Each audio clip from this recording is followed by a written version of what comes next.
beautiful souls.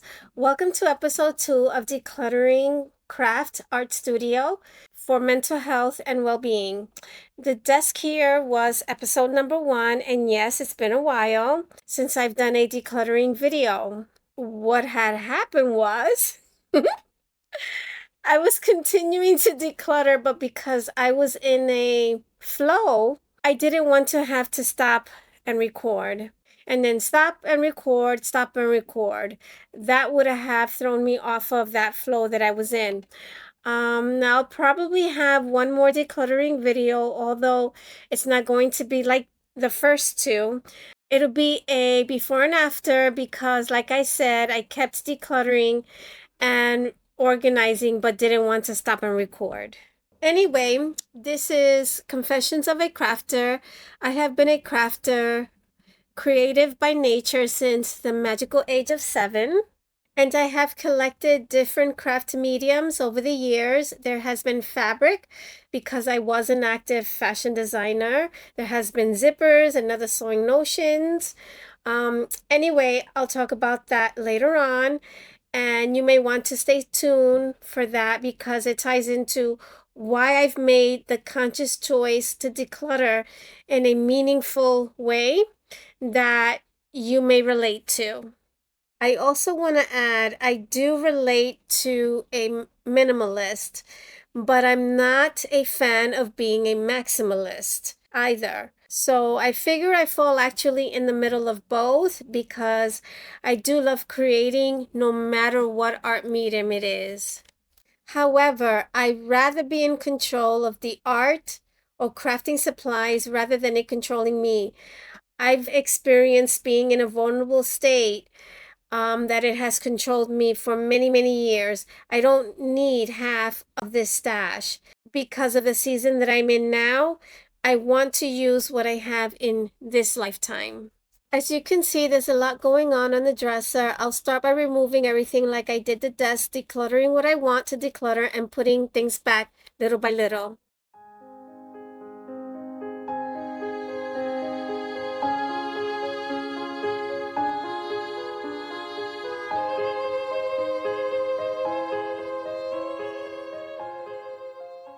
Those are decorative lace placemats from my stash.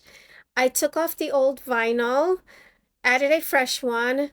Those other lace mats are from Dollar Tree and forgot they were here.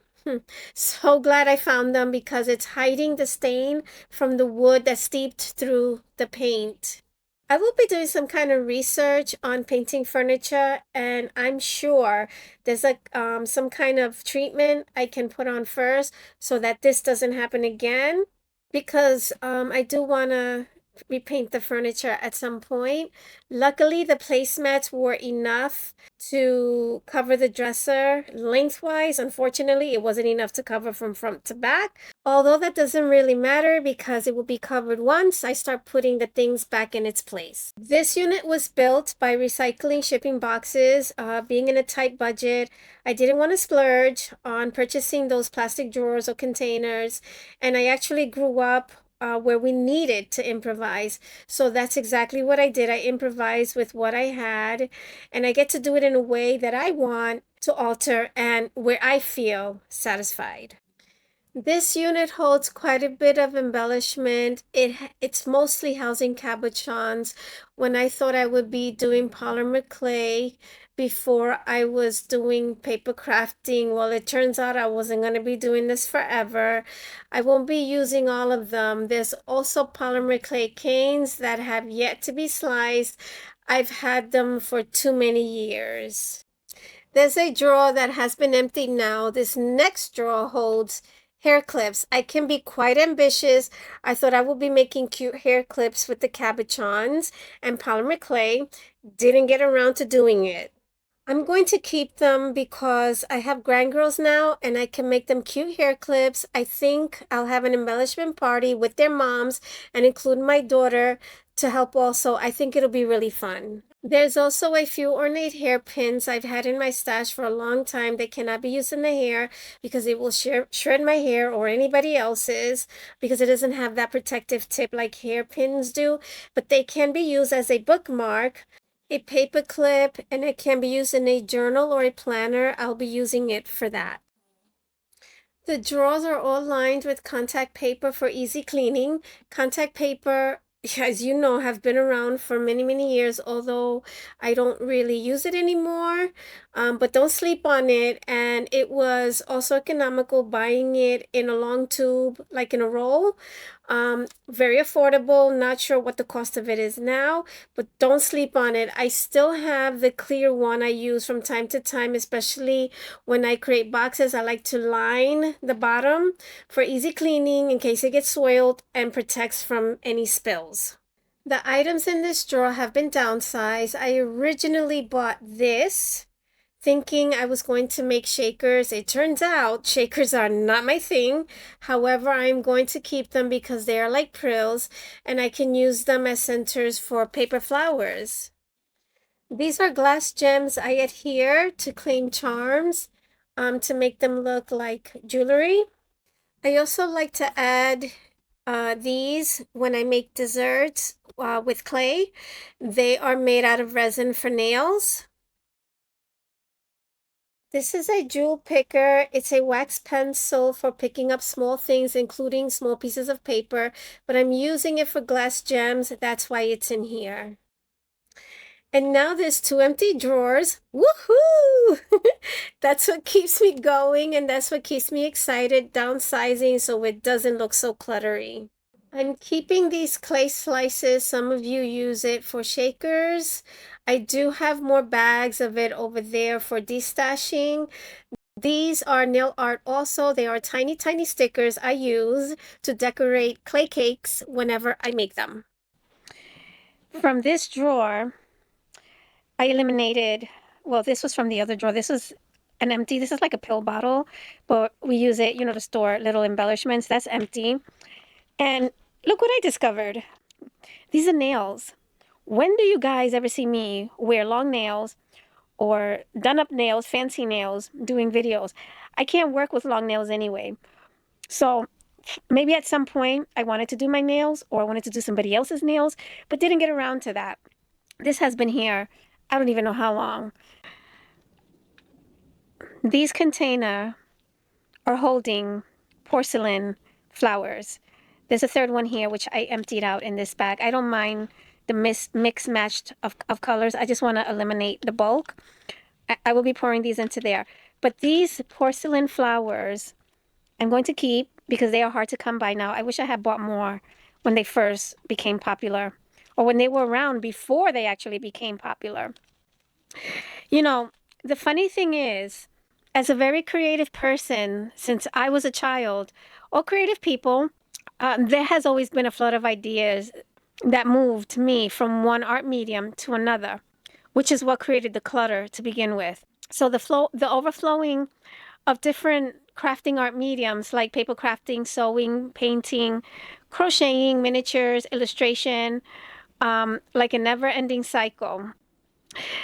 The thing is that it's become an overflowing of those craft mediums, of different craft mediums.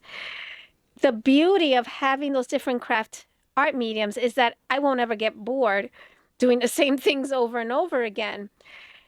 But the truth is, I don't need to have an overflowing of each of those mediums because what I tend to experience is that I feel like I need to craft it all at once because there's so much of it.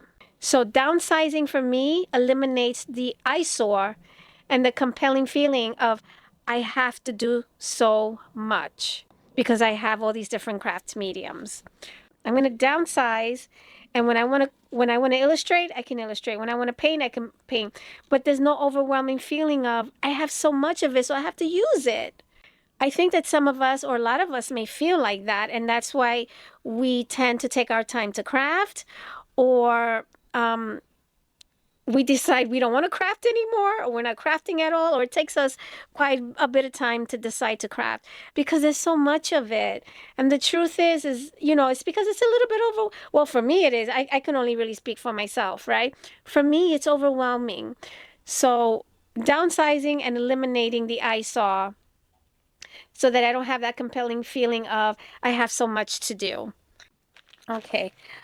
This drawer is still pretty empty, so I'm going to take this bottom drawer here and I'm going to empty it out completely. So I'm going to have a third drawer completely empty.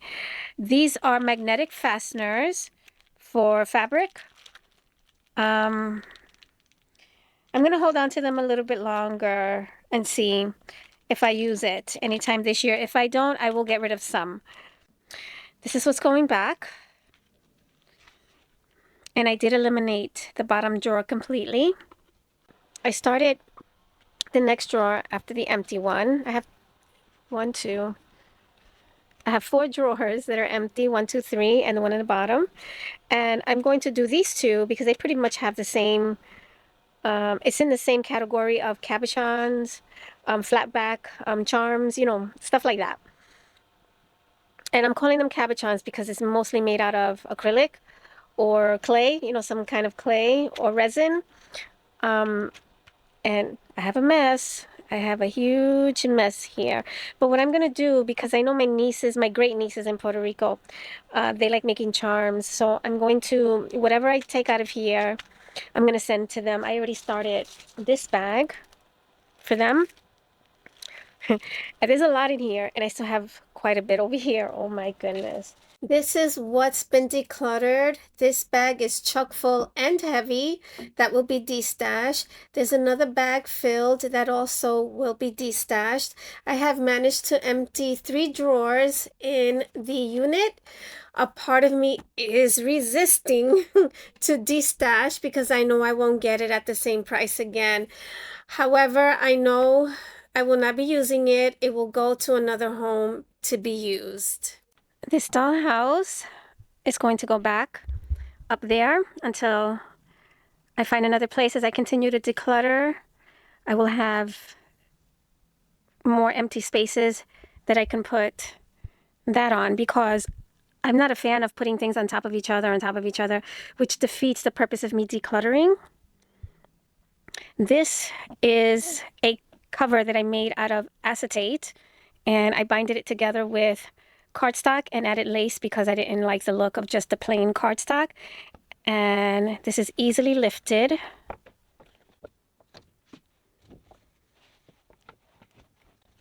And I did make a base for it out of chipboard so that this doesn't, you know, collapse. I'm still not finished decorating that.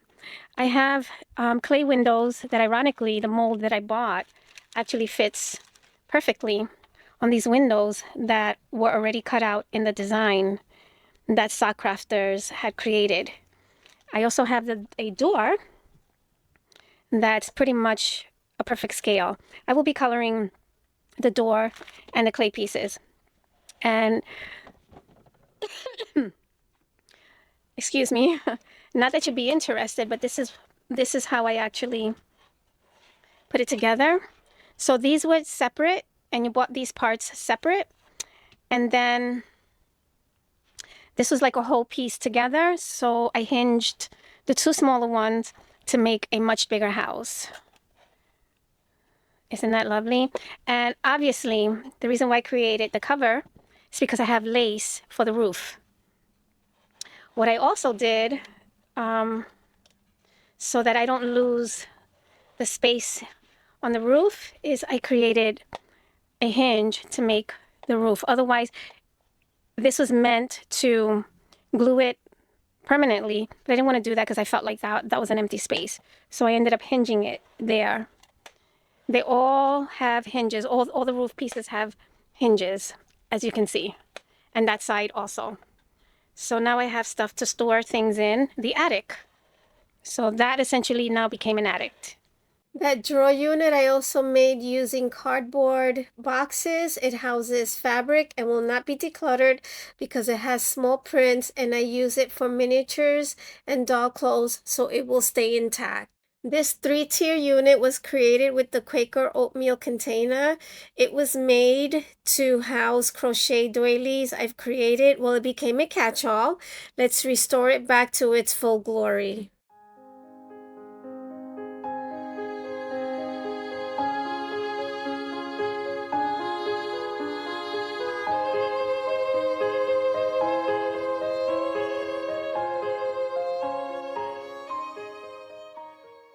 It's time to declutter the toolbox and that little pretty shabby cup. It's empty now. It did get vacuumed. It needs a good wipe on the bottom for any residual dust.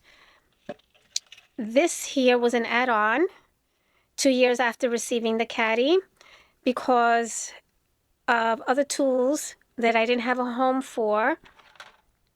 The scoreboard, the mini scoreboard, the one that's a little bit larger than this, and then there's this punch board that Ida gifted me, the mini one, and the one that's a little bit larger. And I wish I had made this a little bit more wider because it is a tight fit. But I wanted to show you that if you have a tool caddy and you need more space, just do an add-on. I think that was a brilliant idea. Believe it or not, I did eliminate quite a bit from here and the cup. It still looks a little bit cluttery to me, but I use these things, especially the paintbrushes. I also wanted to share that I did put some hooks here, screw-on hooks so that I can hook some of these things. These are the acrylic blocks for the stamps that are not going to fit here, and this is too small. This will get lost in here. And these are some scissors. This little doll here, back in the day, I used to make a lot of little dolls, whether it was fabric, felt dolls. This is made out of a wooden bead. Her outfit is made out of felt and this lace trim. So I was very proud of that one. One more thing for now. I absolutely want to craft and teach crafts, and although I haven't figured it out, it's one of the reasons why I felt motivated to declutter, and it's the most meaningful because it's for mental health and mental well-being, to heal ourselves and others. This now concludes episode number 2 of Decluttering for Mental Health and Well-Being. Thank you for joining me today. Wishing you peace and love always. Let's share, be fair, be filled with love, and love one another. Take good care, everybody.